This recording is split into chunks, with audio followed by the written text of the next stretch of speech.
ਇੱਕ ਦਿਨ ਹਜ਼ਰਤ ਈਸਾ अलैहिस्सलाम ਨੇ ਆਪਣੇ 12 ਉਹਨਾਂ ਚੇਲਿਆਂ ਨੂੰ ਬੁਲਾਇਆ ਜੋ ਉਹਨਾਂ ਦੇ ਜ਼ਿਆਦਾ ਨਜ਼ਦੀਕ ਸਨ ਅਤੇ ਉਹਨਾਂ ਨੂੰ ਕਿਹਾ ਕਿ ਆਓ ਆਪਾਂ ਯਰੂਸ਼ਲਮ ਸ਼ਹਿਰ ਚੱਲੀਏ, ਜਿੱਥੇ ਮੇਰੇ ਤੋਂ ਪਹਿਲਾਂ ਕੁਝ ਨਬੀ ਆਏ। ਉਹਨਾਂ ਨੇ ਮੇਰੇ ਬਾਰੇ ਲਿਖਿਆ ਜੋ ਕਿ ਸੱਚ ਹੈ। ਮੈਂ ਆਪਣੇ ਆਪ ਨੂੰ ਫੌਜ ਦੇ ਹਵਾਲੇ ਕਰ ਦੇਵਾਂਗਾ। ਉਹ ਮੈਨੂੰ ਕੋੜੇ ਮਾਰਨਗੇ ਅਤੇ ਮੇਰੇ ਨਾਲ ਬੁਰਾ ਸਲੂਕ ਕਰਨਗੇ। ਅੰਤ ਵਿੱਚ ਮੈਨੂੰ ਮਾਰ ਦੇਣਗੇ। ਉਸ ਤੋਂ 3 ਦਿਨ ਬਾਅਦ ਫਿਰ ਮੈਂ ਦੁਬਾਰਾ ਜ਼ਿੰਦਾ ਹੋਵਾਂਗਾ। ਇਹ ਗੱਲ ਹਜ਼ਰਤ ਈਸਾ ਦੇ ਚੇਲਿਆਂ ਨੂੰ ਸਮਝ ਨਾ ਆਈ।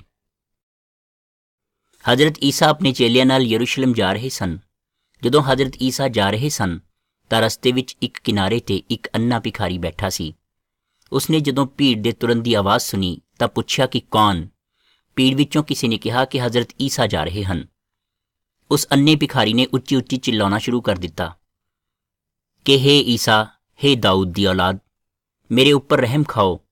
ਜਦੋਂ ਲੋਕਾਂ ਨੇ ਉਸ ਅੰਨੇ ਭਿਖਾਰੀ ਨੂੰ ਚੁੱਪ ਕਰਾਉਣ ਦੀ ਕੋਸ਼ਿਸ਼ ਕੀਤੀ ਤਾਂ ਉਹ ਹੋਰ ਉੱਚੀ ਉੱਚੀ ਚਿল্ਲਾਉਣ ਲੱਗ ਪਿਆ, ਹੇ ਈਸਾ, ਹੇ ਦਾਊਦ ਦੀ ਔਲਾਦ, ਮੇਰੇ ਉੱਪਰ ਰਹਿਮ ਕਰੋ। ਤਾਂ ਹਜ਼ਰਤ ਈਸਾ अलैहिस्सलाम ਨੇ ਉਸ ਦੀ ਆਵਾਜ਼ ਸੁਣੀ ਤੇ ਭੀੜ ਵਿੱਚੋਂ ਕੁਝ ਬੰਦਿਆਂ ਨੂੰ ਕਿਹਾ ਕਿ ਇਸ ਆਦਮੀ ਨੂੰ ਮੇਰੇ ਕੋਲ ਲੈ ਆਓ।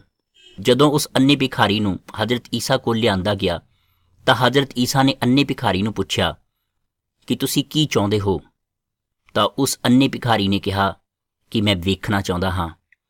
ਹਜ਼ਰਤ ਈਸਾ ਨੇ ਕਿਹਾ ਕਿ ਤੁਹਾਡਾ ਯਕੀਨ ਹੀ ਤੁਹਾਡੀ ਮਦਦ ਕਰੇਗਾ। ਇਸ ਤੋਂ ਫੌਰਨ ਬਾਅਦ ਉਹ ਅੰਨਾ ਭਿਖਾਰੀ ਵੇਖਣ ਲੱਗ ਗਿਆ।